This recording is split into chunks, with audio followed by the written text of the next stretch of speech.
Hello guys, இன்றைக்கி நாம் இந்த ரிட்ஜஸ் ஃபரூஸ் பேஸ்கெட் எப்படி போடலாங்கிறத இந்த வீடியோவில் சொல்கிறேன். இதோட ஃபுல் வீடியோ லிங்க்கை நான் டிஸ்கிரிப்ஷனில் வைக்கிறேன். நீங்கள் கிளிக் பண்ணி நியூ ஸ்கில்லை டெவலப் பண்ணிக்கோங்க. ஸோ இந்த கூடையில் பார்த்திங்கன்னா நான் நார்மல் பாக்ஸ் நாட் தான் யூஸ் பண்ணியிருக்கேன்.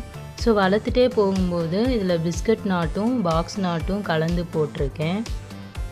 இந்த கூடை போடும்போது நமக்கு ஈக்குவலாக வரும் மற்ற கூடையை கம்பேர் பண்ணும்போது. ஸோ அதுதான் இதில் ஒரு அட்வான்டேஜ். நமக்கு கன்ஃபியூஸ் ஆகாது. நம்ம ஒரே சைடே போட்டுகிட்டே போகிறோமா அப்படின்னு சில டைம்ஸ் கன்ஃபியூஸ் ஆகும். அந்த கன்ஃபியூஷன் இந்த கூடையில் இருக்கவே இருக்காது.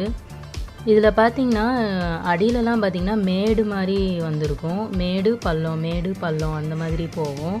ஸோ அதனால தான் இதை நான் ரிட்ஜஸ் ஃபரூஸ் பேஸ்கெட்டுன்னு சொல்கிறேன். இதில் நல்ல அகலம் எனக்கு கிடச்சிருக்கு.